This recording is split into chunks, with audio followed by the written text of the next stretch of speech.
और सत्ता में अब बात करते हैं तमिलनाडु की सत्ता की, जहां कल से बहुत बड़ा परिवर्तन होने वाला है। नई सत्ता का आरंभ होने वाला है। टीवी के चीफ विजय थलापति ने आज लोक भवन में राज्यपाल राजेंद्र आर्लेकर से मिलकर सरकार बनाने का दावा पेश किया। सूत्रों के मुताबिक विजय ने 113 विधायकों का समर्थन पत्र सौंपा। राज्यपाल ने 118 विधायकों के समर्थन के पत्र की मांग की है। इस पर विजय ने समर्थन के लिए वक्त मांगा है। आपको विजय के बहुमत का स्टेटस भी बता देता हूं। 234 सदस्यीय विधानसभा में टीवीके की 108 सीटें हैं, लेकिन विजय 2 सीटों पर जीते हैं, इसलिए एक सीट छोड़ने पर ये 107 रह जाएंगी सीटें। ऐसे में राज्य में कुल सीटें 233 होने पर भी बहुमत का आंकड़ा 118 ही रहेगा। इसलिए टीवीके को 11 और विधायक चाहिए। बड़ी बात यह है कि कांग्रेस के 5 विधायकों का समर्थन मिला है। ऐसे में और विधायकों की जरूरत होगी। यह तो लगभग तय माना जा रहा है कि तमिलनाडु में विजय की सत्ता होगी, लेकिन बहुमत का समीकरण क्या होगा अभी तय नहीं हुआ है। कई थ्योरीज चल रही हैं। एक थ्योरी यह है कि कांग्रेस और कई छोटी पार्टियों के समर्थन से विजय थलापति सरकार बना सकते हैं। खबर है कि विजय लेफ्ट और वीसीके जैसे छोटे दलों से भी संपर्क में है। दूसरी चर्चा यह है कि अगर विजय थलापति को एआईएडीएमके का समर्थन मिलता है तो वो बहुमत का आंकड़ा पार कर सकते हैं। इस पर कोई आधिकारिक जानकारी अभी नहीं है। फिलहाल टीवीके ने आज अपने सभी नवनिर्वाचित विधायकों को महाबलीपुरम के चेंगलपट्टू स्थित 4 पॉइंट्स नाम के रिजॉर्ट में शिफ्ट कर दिया है। खैर, सत्ता वाली चर्चाओं को विराम बहुत जल्द लग सकता है, लेकिन इतना तय है कि कांग्रेस टीवीके को समर्थन दे रही है। आज कांग्रेस के नेताओं ने इसकी जानकारी दी है। वहीं कांग्रेस के समर्थन पर डीएमके आहत है। डीएमके की तरफ से कहा गया है कि कांग्रेस ने पीठ में छुरा घोंपा है। ऐसे बयानों से आप समझ सकते हैं कि तमिलनाडु में अभी बहुत कुछ होना बाकी है। सियासी क्लेश का असली अनफोल्ड होना, या जिसको आप कहें असली पिक्चर, अभी बाकी है।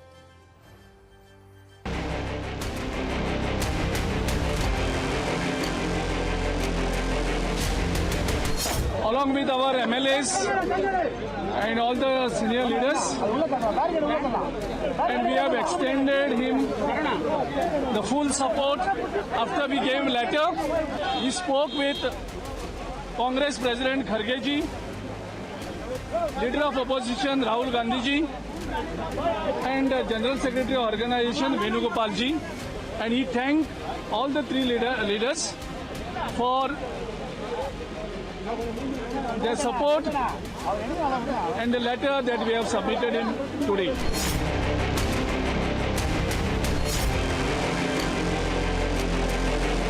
The President of TVK, TD Vijay, has requested the INC for support to form a government in Tamil Nadu. INC is clear that the mandate in Tamil Nadu is for a secular government committed to protecting the constitutional letter and spirit. The INC is determined not to have the BJP and the proxies run the government of Tamil Nadu in any manner. इसमें कोई दो राय नहीं है कि तमिलनाडु में विजय को ऐतिहासिक सफलता मिली है। सवाल है इसकी मुख्य वजहें क्या रही। तमिलनाडु की जनता ने क्यों विजय थलापति पर भरोसा जताया? इसमें उनके चुनावी वादों की बड़ी भूमिका रही। इस पर हमने सत्ता का नंबर गेम तैयार किया है, जिसमें उनके वादों से बढ़ने वाले आर्थिक बोझ की कहानी भी है। एक रिपोर्ट के मुताबिक अगर टीवीके अपने सभी वादों को पूरा करती है तो राज्य के खजाने पर लगभग 1 लाख करोड़ का वार्षिक बोझ बढ़ेगा। ये राशि वर्तमान एमके स्टालिन सरकार की कल्याणकारी योजनाओं पर खर्च किए जा रहे 65,000 करोड़ रुपए से 52% ज्यादा है। इसके विस्तृत विश्लेषण से आप पूरी कहानी समझ जाएंगे। तमिलनाडु में महिलाओं के लिए नकद सहायता, जिसे आप कैश ट्रांसफर योजना भी कह सकते हैं, वो लगभग 47,100 करोड़ रुपए है। ये 1,57,00,000 महिलाओं को 2,500 रुपए प्रति माह देने का वादा जो है उसके तहत है। वर्तमान में डीएमके सरकार 1,000 रुपए प्रति माह दे रही है। किसानों को सहायता 11,910 करोड़ रुपए की बात की गई है। यह लगभग 79.4 लाख किसानों को 15,000 रुपए वार्षिक सहायता देने के प्रस्ताव के तहत है। मुफ्त एलपीजी सिलेंडर की बात करें तो राज्य के 1.85 करोड़ परिवारों को साल में 6 मुफ्त गैस सिलेंडर देने का वादा किया गया है। इससे 9,990 करोड़ रुपए के खर्च का अनुमान है। इसके अलावा कृषि मजदूर और शिक्षा अनुदान का वादा टीवीके ने किया है। खेत में काम करने वाले मजदूरों के लिए 10,000 वार्षिक और स्कूली बच्चों के अभिभावकों के लिए 15,000 रुपए के वार्षिक अनुदान की घोषणा की गई है। इसका खर्च करीब 18,038 करोड़ रुपए आ सकता है। युवा और बेरोजगारी भत्ता का भी ऐलान किया गया है, जिसका खर्च लगभग 10,200 करोड़ रुपए आ सकता है। बेरोजगार स्नातकों को 4,000 मासिक और इंटर्नशिप करने वालों के लिए स्टाइपेंड की व्यवस्था भी है।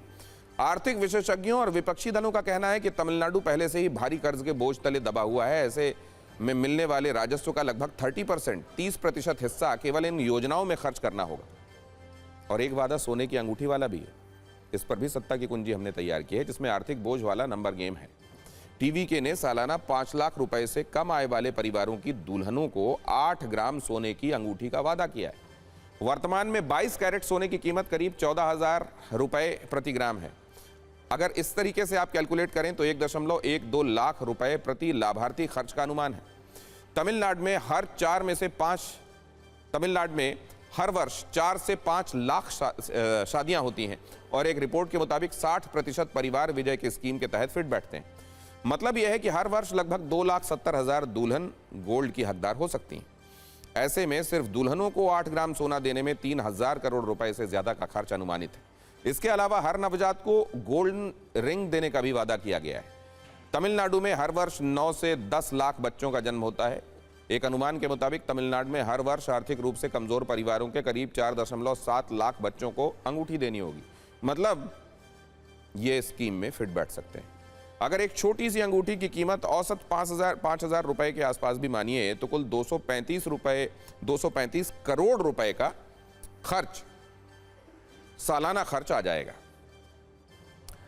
खैर, अब ये सरकार बन जाएगी और ये तमाम वादे पूरे हो जाएंगे और क्या अपने वादों को निभाने के साथ साथ वो अपने बजट के साथ संतुलन भी बिठा पाएंगे, आने वाले दिनों में स्पष्ट हो जाएगा।